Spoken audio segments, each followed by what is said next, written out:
साथियों, railway HRMS ज्ञान में आप सभी का स्वागत है। साथियों, मैं अशोक कुशवाहा आज फिर हाजिर हूँ एक नए वीडियो के साथ और नए टॉपिक के साथ, जिसमें दोस्तों हम देखेंगे श्रम कानून, लेबर लॉ के कुछ इम्पोर्टेंट क्वेश्चन जो ज़्यादा तक जो है विभागीय परीक्षाओं जैसे कि WI, LDC और कोई भी पर्सनल का एग्ज़ाम हो, चाहे APO का हो, सीनियर क्लर्क OS, तो ये श्रम कानून से क्वेश्चन जो है ज़्यादा तक जो है पर्सनल डिपार्टमेंट के जो एग्ज़ाम होते हैं उनमें पूछे जाते हैं। तो साथियों, क्या है कि जितने भी मेरे वीडियो बन रहे हैं वो टॉपिक वाइज टॉपिक हैं। अगर आप लोगों ने सभी टॉपिक का अध्ययन कर लिया अच्छे से, तो कोई भी एग्ज़ाम हो, चाहे वो वेलफेयर इंस्पेक्टर का हो और चाहे और भी डिपार्टमेंटली एग्ज़ाम हो, तो जितना जो स्टडी मटेरियल है ज़्यादा तक जो है सभी क्वेश्चन लगभग 99% जो है इसी से जो है क्वेश्चन आएंगे। तो आज का वीडियो स्टार्ट करते हैं। श्रम कानून के कुछ लगभग 80-85 या 87 के लगभग क्वेश्चन हैं, तो इस पे हम चर्चा करेंगे। और इसके बाद दूसरा टॉपिक होगा लीव, उसके कुछ क्वेश्चन जो है बताएंगे। तो साथियों, स्टार्ट करते हैं। आज का पहला क्वेश्चन है, रेलों में श्रमिक संगठन के सहयोग से उठाए जाने वाले विभिन्न मुद्दों और समस्याओं का समाधान करने के लिए बनाए गए तंत्र का नाम बताइए। तो ये है स्थायी वार्ता तंत्र, परमानेंट नेगोटिएटिंग मैकेनरी। तो इसके बाद चलते हैं हम, दूसरा क्वेश्चन है, स्तर थर्ड PNM क्या है। तो स्तर थर्ड PNM रेलवे बोर्ड स्तर, क्षेत्रीय स्तर और मंडल स्तर। ये जो है फर्स्ट वाला आंसर सही हो जाएगा, the railway board level, zonal level और डिविजनल लेवल। इसके बाद थर्ड नंबर का क्वेश्चन हो जाएगा, वेतन और भत्तों का भुगतान बिना कटौती के नियमित करने वाले अधिनियम का नाम बताएं। तो वेतन भुगतान अधिनियम 1936 पहला आंसर सही हो जाए। इसके बाद चौथा क्वेश्चन चलते हैं। चौथा क्वेश्चन, वेतन भुगतान अधिनियम के अंतर्गत अधिकतम कितनी कटौती अनुमत है। तो सहकारी सोसाइटियों को 75% और अन्य को 50% से अधिक नहीं। इसके बाद पांचवा क्वेश्चन चलते हैं। पांचवा क्वेश्चन हमारा हो जाएगा, असंगठित मजदूरों के अधिकारों की रक्षा के लिए कौन सा कानून है। तो ये फर्स्ट वाला आंसर सही हो जाएगा, न्यूनतम मजदूरी अधिनियम 1948। छठवां क्वेश्चन हो जाएगा, कर्मचारी अनुकंपा अधिनियम कब से लागू हुआ। तो आंसर हो जाएगा 1/7/1924 से कर्मचारी अनुकंपा अधिनियम लागू हुआ। सातवां क्वेश्चन चलते हैं। सातवां क्वेश्चन हो जाएगा, कर्मचारी अनुकंपा अधिनियम के तहत निजी तौर पर या दुर्घटना के कारण हताहत होने पर कितने दिनों का वेतन पाने का पात्र है। तो आंसर में पहला ही हो जाएगा, पूर्णतः यह आंशिक विकलांग कर्मचारी को 3 दिनों की अवधि का। इसके बाद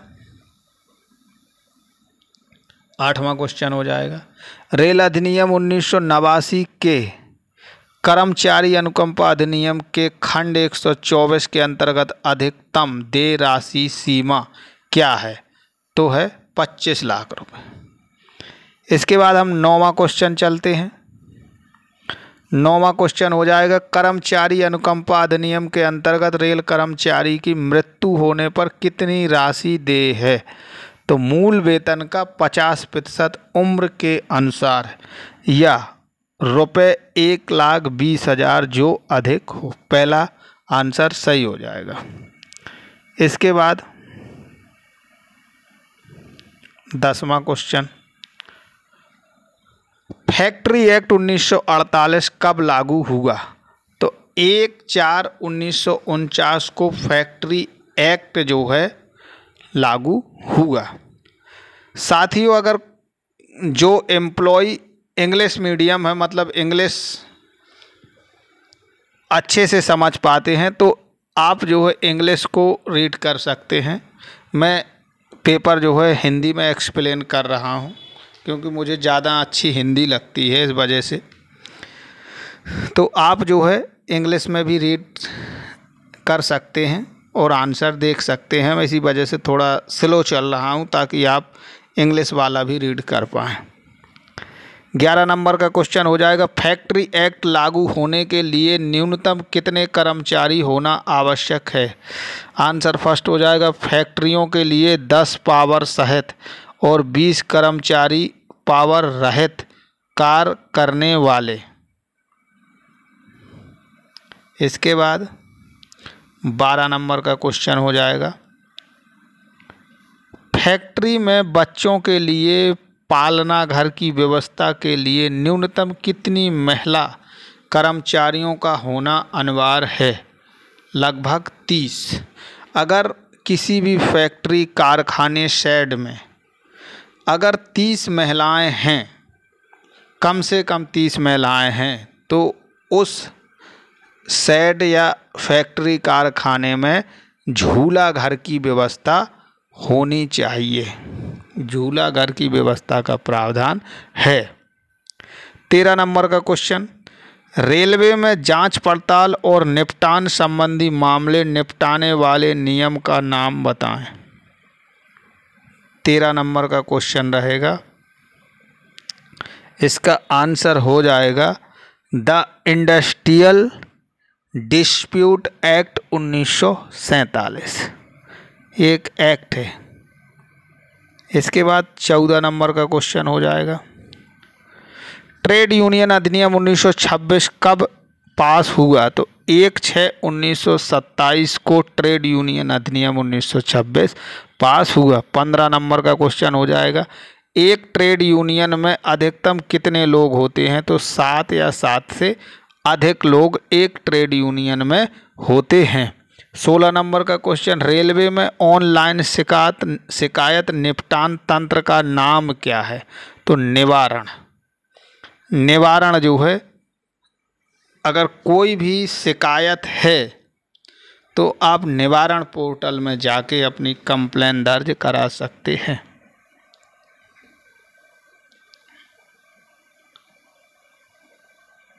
तो दोस्तों, इसके बारे में मैं बता दूं, ये जो निवारण जो है पहले ऑफलाइन होगा, लेकिन अब जो है ये HRMS में भी जो है मतलब पोर्टल लाया गया है। HRMS में जैसे ही आप ग्रेवियंस में जाएंगे तो ऊपर जो है स्टार्टिंग में जो है लिखा रहता है कि अगर आप यहाँ क्लिक करेंगे तो आप सीधा निवारण पोर्टल पे पहुँच जाएंगे। और जैसे ही आप निवारण पोर्टल पे जाएंगे तो आप अपनी कंप्लेन, जो भी आपकी शिकायत है, वो दर्ज करा सकते हैं। उस पर तुरंत एक्शन लिया जाएगा। तो साथियों, मैं निवारण पोर्टल पर वीडियो बना चुका हूं और अपने चैनल में डाल चुका हूं, तो आप लोग जो है देख सकते हैं। और साथियों, एक निवेदन और करूंगा कि अगर आपको वीडियो अच्छे लगते हैं तो चैनल, अगर आपने अभी तक सब्सक्राइब नहीं किया है तो चैनल को सब्सक्राइब ज़रूर कर लें। और जो है मेरे इन वीडियो को ज़्यादा से ज़्यादा रेल कर्मचारियों में शेयर करें। बेल आइकन भी ऑन कर लें ताकि जितने भी मैं वीडियो डालूं उनका नोटिफिकेशन आप तक पहुंच पाए और आप जो है उसको देख पाएँ। तो साथियों, आपको YouTube में जो है RLYHRMS और ज्ञान GYAN, ये जो है आपको सर्च करना है तो मेरा चैनल मिल जाएगा जिसको आप सब्सक्राइब कर पाएंगे। तो चलते हैं आगे। इसके बाद रहेगा निवारण में शिकायत के निपटान के लिए अधिकतम समय सीमा क्या है, तो 30 दिन। इसके बाद 18 नंबर का IOD के मामले में कितने वेतन का भुगतान किया जाता है, पहले 120 दिन, LAP के अनुसार, शेष LHAP के अनुसार किया जाता है IOD में।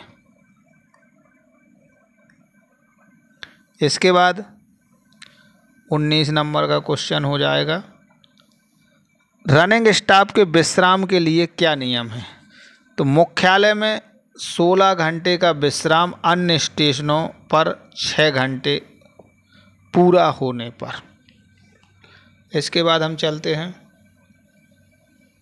20 नंबर का क्वेश्चन है, विभिन्न श्रेणी में नियुक्त रेल कर्मचारियों के ड्यूटी के घंटे कितने हैं, तो आंसर में ये लिखा है गहन ड्यूटी के लिए 42 तथा अन्य के लिए 48 घंटे में। 21 नंबर का हो जाएगा, नेत्रहीन और दिव्यांग रेल कर्मचारी को कितने प्रतिशत परिवहन भत्ता दे है, सामान्य दर से 2 गुना परिवहन भत्ता, जिसको TPA बोलते हैं, TPA, transportation allowance, sorry transport allowance, TPA, transport allowance. तो नेत्रहीन हो मतलब, और या फिर कोई भी दिव्यांग कर्मचारी हो तो उसको जो है डबल TPA दिया जाएगा। इसके बाद 22 नंबर का क्वेश्चन, क्या 30 दिन से अधिक शिशु देखभाल पाने वाली महिला कर्मचारी परिवहन भत्ता पाने की पात्र है? नहीं। अगर कोई महिला CCL लेती है और 30 दिन से अगर वो अधिक लेती है तो उसको TPA नहीं दिया जाएगा, ट्रांसपोर्ट अलाउंस जो है उसको नहीं दिया जाएगा। अगर वो 30 दिन से कम की छुट्टी लेती है, अगर 20 CCL लेती है तो उसको परिवहन भत्ता दिया जाएगा। अगर वो 30 दिन से अधिक ले लेती तो जो है उसको परिवहन भत्ता नहीं दिया जाएगा। 23 नंबर का क्वेश्चन है, हड़ताल व तालाबंदी में मूल अंतर क्या है? आंसर हमारा फर्स्ट ही हो जाएगा, हड़ताल कर्मचारियों द्वारा की जाती है जबकि तालाबंदी नियोक्ता द्वारा की जाती है। इसके बाद 24 नंबर का क्वेश्चन हो जाएगा। 24 नंबर का है, लोक उपयोगी सेवा में हड़ताल में जाने से पहले कितने दिनों का नोटिस देना चाहिए? तो लोक हड़ताल में तो ये जो है 6 सप्ताह, 6 सप्ताह का नोटिस जो है जाने से पहले कितने दिनों का नोटिस देना चाहिए? तो 6 सप्ताह इसका आंसर हो जाएगा। 25 नंबर का क्वेश्चन, कर्मचारियों की छटनी संबंधी प्रावधान किस अधिनियम व नियम में निहित हैं? तो ये है आंसर फर्स्ट, औद्योगिक विवाद अधिनियम धारा 25F में, ये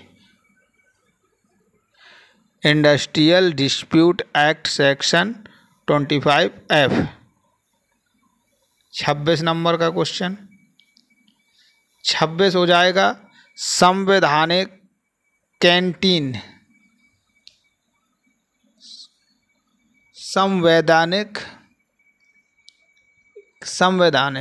कैंटीन के ईंधन व लाइट आदि की व्यवस्था करने के बाद कैंटीन को किस आधार पर चलाया जाना चाहिए? बिना लाभ व हानि के आधार पर। जितनी भी जो कारखाने हो गया, कोच फैक्ट्री हो गई, शेड हो गई, जो इनकी में कैंटीनें जो चलती हैं वो नो प्रॉफिट नो लॉस पे ही चलाई जाती हैं।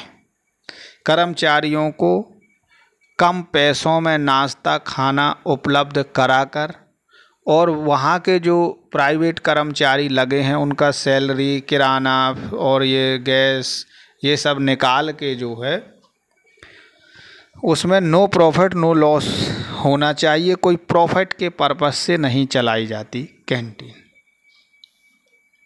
तो इसके बाद 27 नंबर का, कारखाना अधिनियम के तहत कर्मचारियों के साप्ताहिक कार्य के घंटे क्या हैं? इनके कार्य के घंटे बढ़ाने में कौन सक्षम है?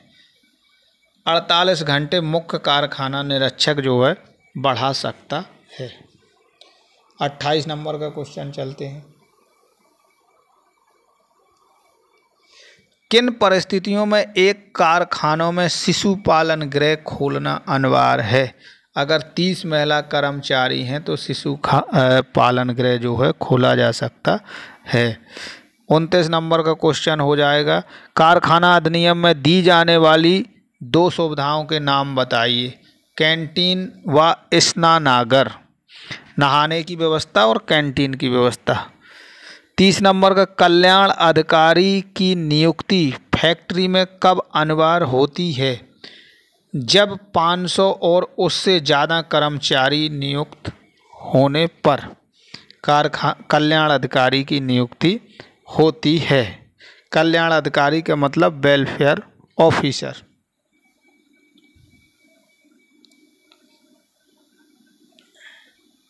इसके बाद हम 31 क्वेश्चन नंबर पर चलते हैं। 31 है, WCA का पूरा नाम क्या है? तो WCA का पूरा नाम जो है वर्कमैन कंपनसेशन एक्ट 1936, उपयुक्त में से कोई नहीं। Worker compensation act 1947, works and compensation act. इसमें साथियों ये आंसर जो है डाउट में है, इसमें दिया नहीं है। इसमें जो है आंसर है ये वाला राइट होगा, 1 वाला, वर्कमैन कंपनसेशन एक्ट 1936। 32 नंबर का, अगर कोई कामगार शराब पिए होने के कारण कार्य के दौरान दुर्घटनाग्रस्त होकर मृत्यु हो जाती है तो क्या उसे मुआवजा दे होगा? तो हाँ, यस। 23 नंबर का, WC एक्ट के तहत कमिश्नर की नियुक्ति केंद्र सरकार या राज्य सरकार द्वारा की जाती है? तो राज्य सरकार द्वारा की जाती है। 34 नंबर का क्वेश्चन देखते हैं। 34 नंबर का, किन परिस्थितियों में कर्मचारी की स्वयं की गलती से हुई दुर्घटना के बाद भी नियोक्ता प्रतिकार देने हेतु उत्तरदायी होगा? तो मृत्यु पर, ऑन डेथ। 35 नंबर का क्वेश्चन चलते हैं। क्या एक कर्मचारी जो डीजल शेड में पेंटर का कार्य करते हुए सेवानिवृत्त हो जाता है और उसकी 4 माह पश्चात टीबी का बीमार घोषित किया जाता है तो रेलवे प्रतिकर देने हेतु बाध्य होगी? हाँ, यदि उसे बीमारी रेल कार के कारण हुई है तो। इसके बाद 36, दुर्घटना एक्सीडेंट की सूचना किस प्राधिकारी को किन परिस्थितियों में देना अनिवार्य है?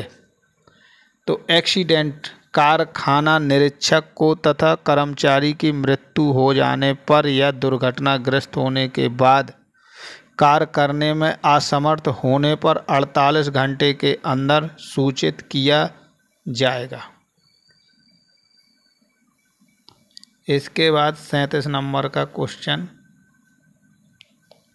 एक नैमित्तिक श्रमिक को जो ड्यूटी के दौरान चोटग्रस्त होता है तथा जिसे कर्मचारी क्षतिपूर्ति अधिनियम के अधीन आधे माह का भुगतान किया गया है, क्या वो पीएलबी पाने का हकदार है? गलत, पीएलबी पाने का हकदार नहीं है।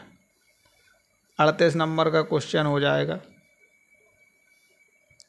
सभी श्रम अधिनियमों को लागू करवाने का किस सरकार का दायित्व है? तो केंद्रीय सरकार का, सेंट्रल गवर्नमेंट। 39 कारखाना अधिनियम 1948 के तहत रेलवे उत्पादन इकाइयों के मालिक के रूप में किसको नियुक्त किया जाता है? मुख्य कारखाना प्रबंधक, मुख्य कारखाना प्रबंधक को। 40 नंबर का क्वेश्चन हो जाएगा, कारखाना अधिनियम 1948 किस तिथि से प्रभावी हुआ? तो 1/4/1949 से कारखाना अधिनियम 1948 प्रभावी हुआ। 41 नंबर का क्वेश्चन है, कारखाना अधिनियम के तहत कल्याण निरीक्षक की नियुक्ति कौन करता है? तो राज्य सरकार करती है, वेलफेयर इंस्पेक्टर,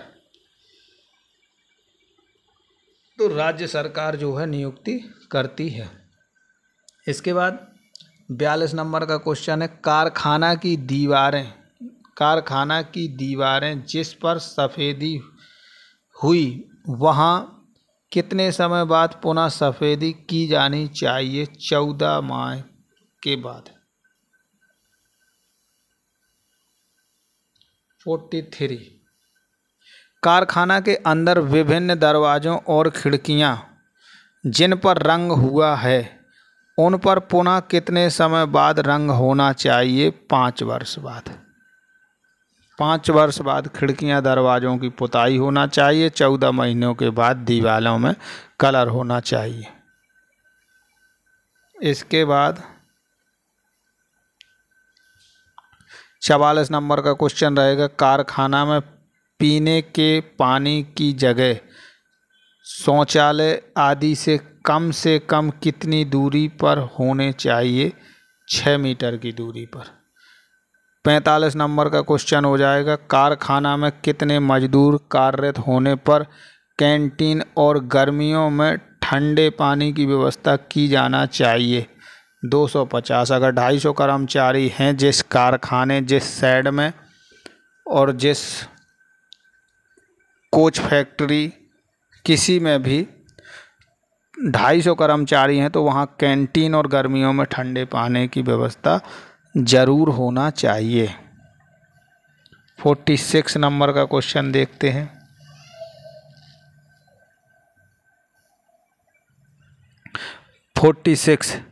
कारखाना में काम करने वाले कम से कम कितने मजदूरों पर फर्स्ट एड बॉक्स होना चाहिए?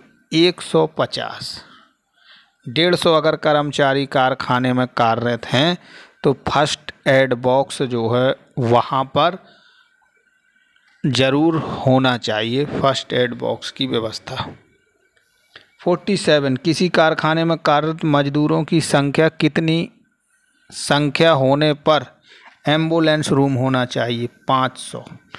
अगर किसी कारखाने में कार्यरत जो कर्मचारी 500 हैं या 500 से ज़्यादा हैं तो वहाँ पे एम्बुलेंस रूम की व्यवस्था होना चाहिए। 48 नंबर का, किसी कारखाने में कार्यरत मजदूरों की कितनी संख्या होने पर वेलफेयर ऑफिसर होना चाहिए? तो 500। 500 कर्मचारी अगर कारखाने में है तो वेलफेयर ऑफिसर वहाँ जो है नियुक्त होगा। 49 नंबर का क्वेश्चन देखते हैं, कारखाना अधिनियम के तहत प्रति सप्ताह काम के घंटे क्या हैं? तो 48 घंटे। इसके बाद कारखाना अधिनियम के तहत प्रतिदिन काम के घंटे क्या हैं? 9 घंटे। प्रति सप्ताह जो है 48 घंटे और प्रतिदिन जो है 9 घंटे।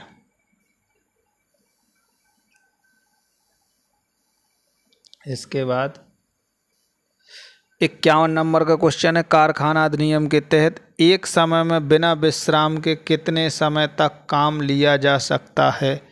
5 घंटे से अधिक नहीं। 52 नंबर का क्वेश्चन है, कारखाना अधिनियम के तहत निर्धारित घंटों से अधिक कार्य करने पर किस दर से ओवर टाइम का भुगतान किया जाता है? साधारण मजदूरी का 2 गुना। 53 नंबर 53, कारखाना अधिनियम के तहत महिलाओं को किस अवधि के दौरान काम पर नहीं लगाया जा सकता है? रात्रि 7 बजे से सुबह 6 बजे तक। महिलाओं को रात्रि 7 बजे से सुबह के 6 बजे तक कारखानों शेड में नहीं लगाया जा सकता। 54 नंबर का क्वेश्चन हो जाएगा, कारखाना अधिनियम के तहत दिए प्रावधानों का पालन न करने पर जिम्मेवार व्यक्ति को कितनी सजा दी जा सकती है? 2 साल की जेल या 3 लाख रुपए जुर्माना या दोनों।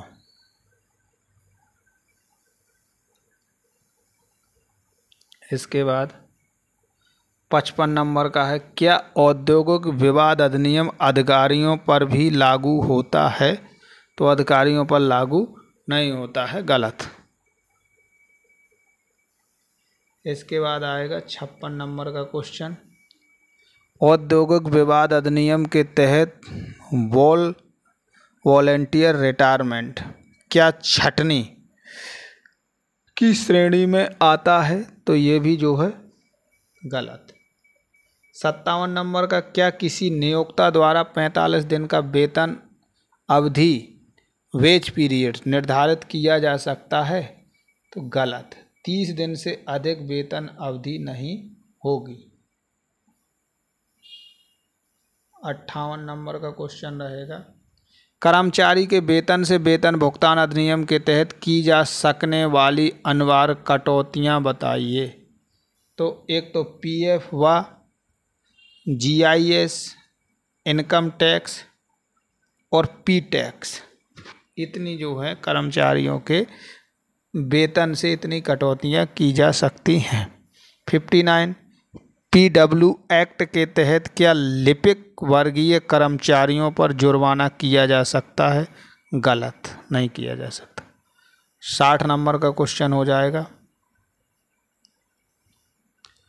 कोऑपरेटिव सोसाइटी की भी रिकवरी करने की अवस्था में एक समय में कर्मचारी वेतन से अधिकतम कितनी कटौती की जा सकती है? तो 75%।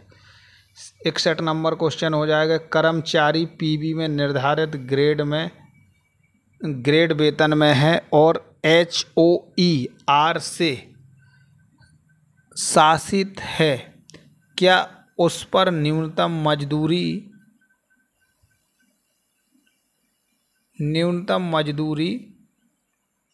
भुगतान अधिनियम लागू होता है? तो गलत, उस पर न्यूनतम मजदूरी भुगतान नियम लागू नहीं होता।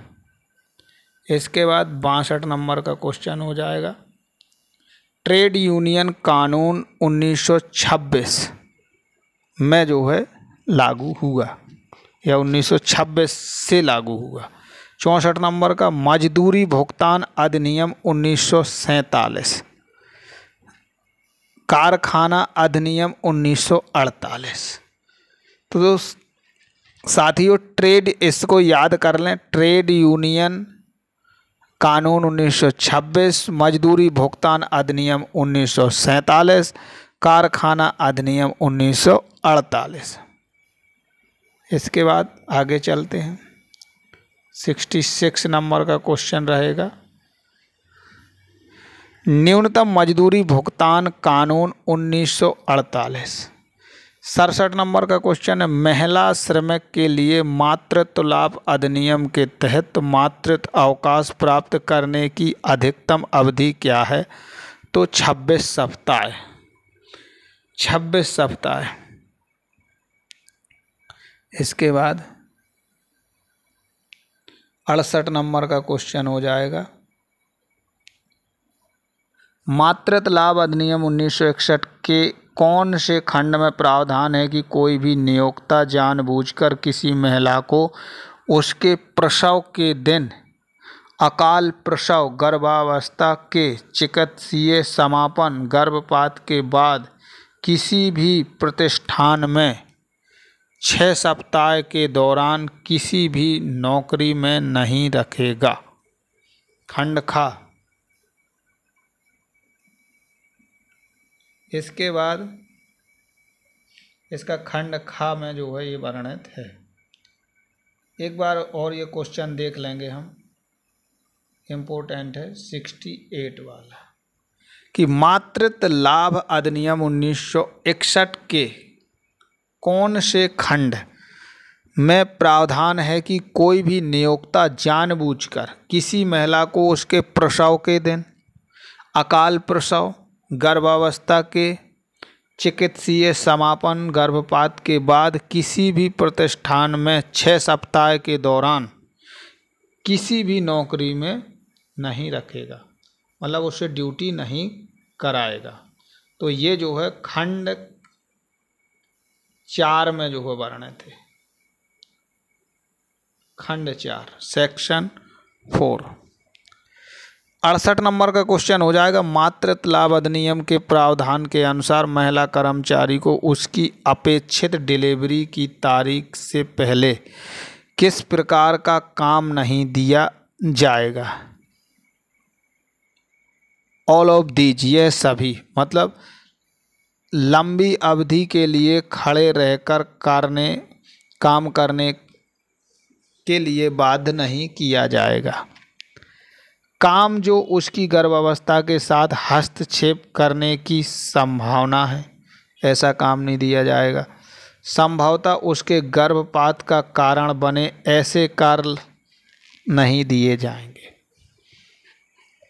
तो ये सभी जो है इसके आंसर हो जाएंगे तीनों।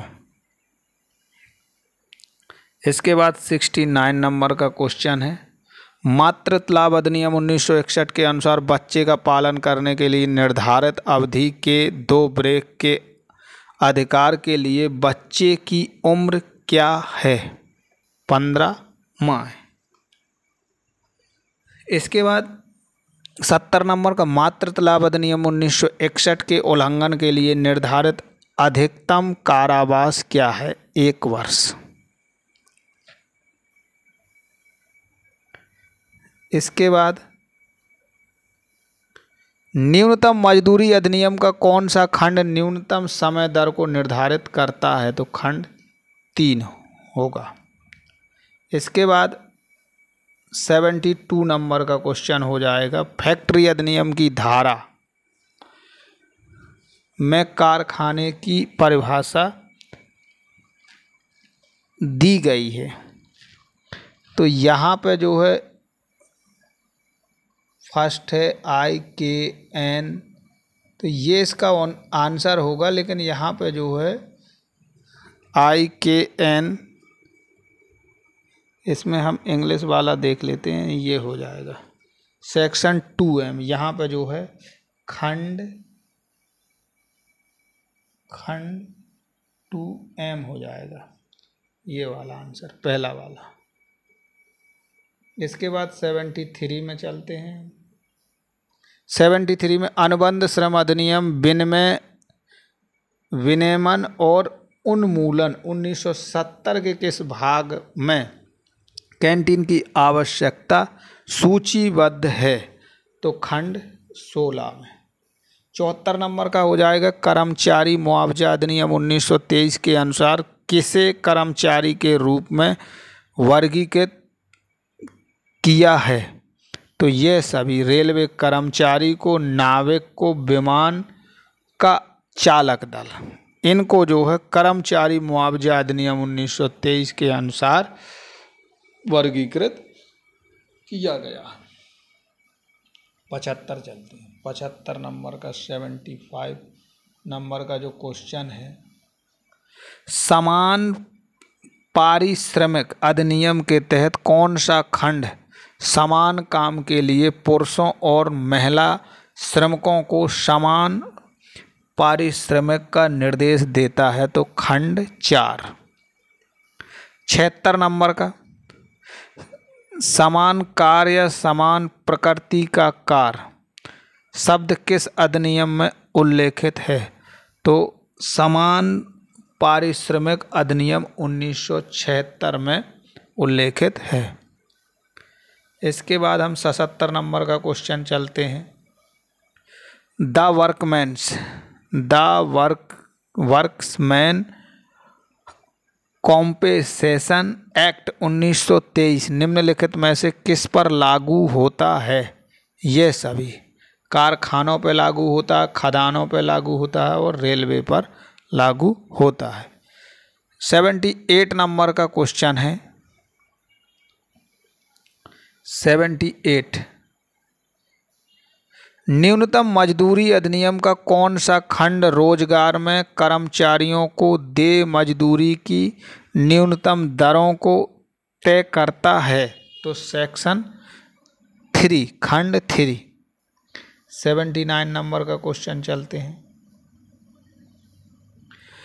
पहला कारखाना अधिनियम 1981 में अधिनियमित किया गया था।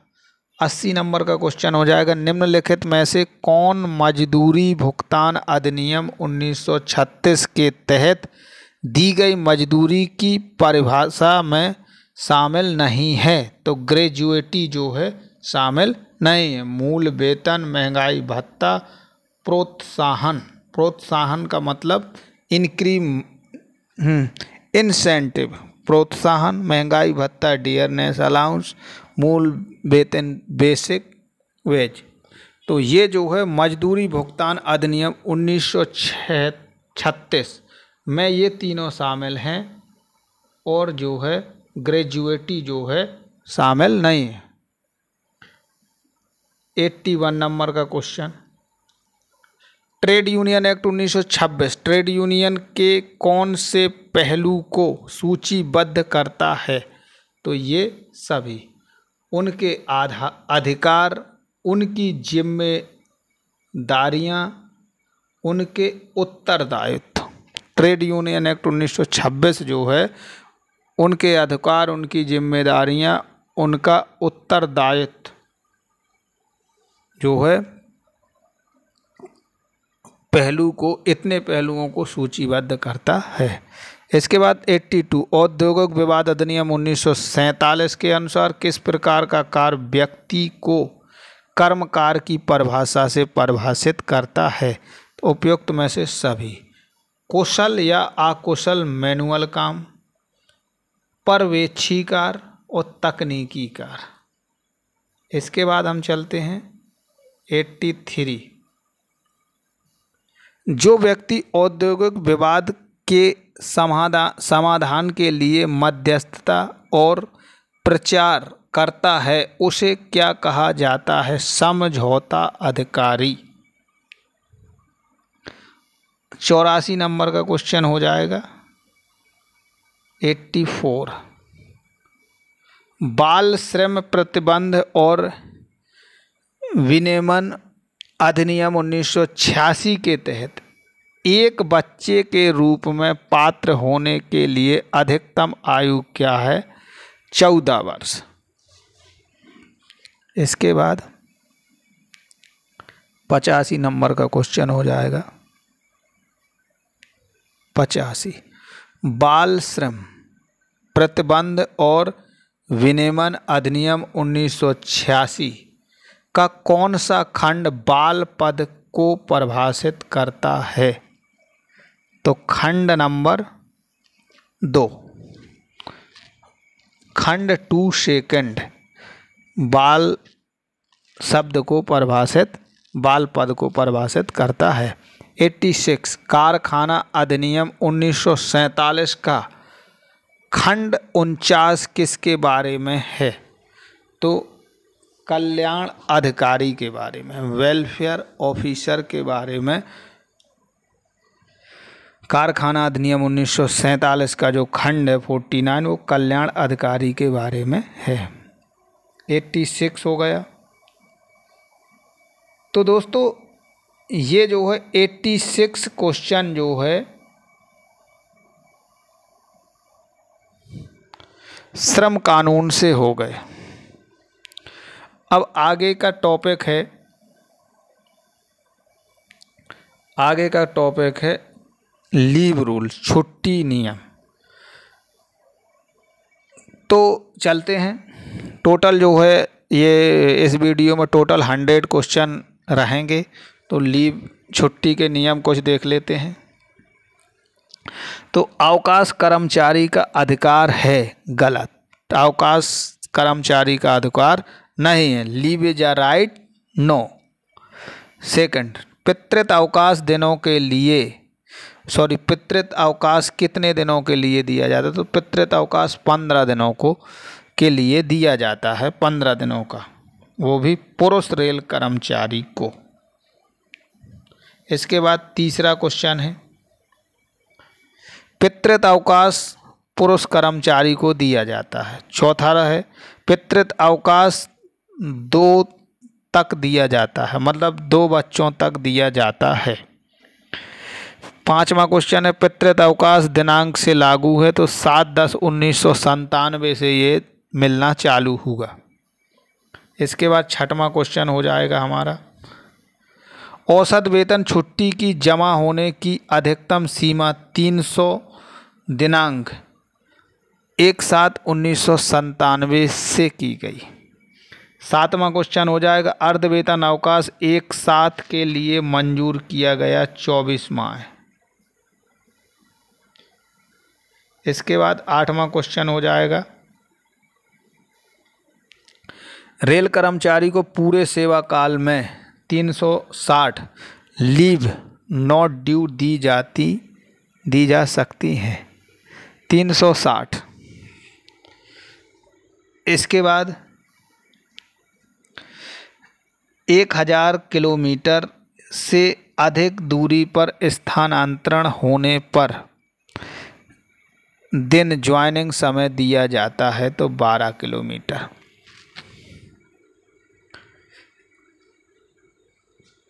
इसके बाद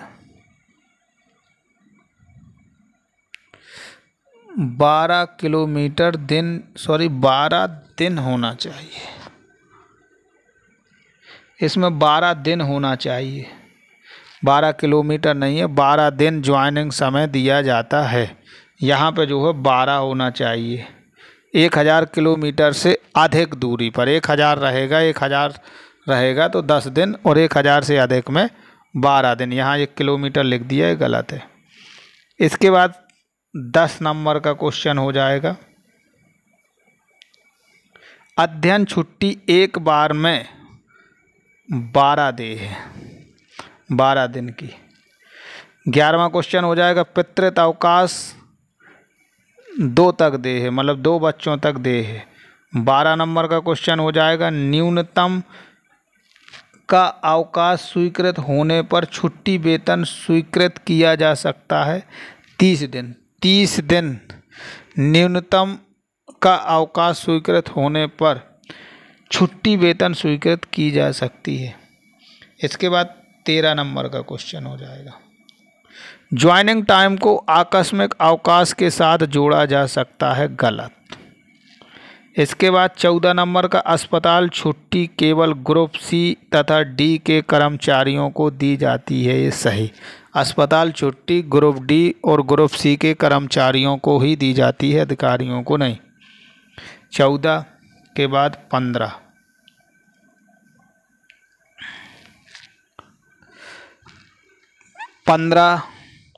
तो साथियों ये 100 क्वेश्चन तो हो गए हैं, फिर भी 110 देख लेते हैं अपन। प्रसूति अवकाश के लिए अविवाहित महिला कर्मचारी भी पात्र है, सही। इसके बाद एक बार में असाधारण छुट्टी कुल 5 वर्ष से अधिक स्वीकृत नहीं की जाएगी, सही। प्रसूति अवकाश के लिए अविवाहित महिला रेल कर्मचारी पात्र है, ये सही है। कुछ क्वेश्चन रिपीट हो गए हैं। 18 नंबर का क्वेश्चन हो जाएगा, पितृत्व अवकाश बच्चे के जन्म से 6 माह के भीतर दे है, सही। बच्चे के जन्म होने के 6 महीने के अंदर अंदर ही आप जो है पीएल अवकाश ले सकते हैं। अगर 6 महीने से ज़्यादा हुआ तो आपका लीव डूब गया, ख़त्म हो जाएगा। लैप्स हो जाएगा।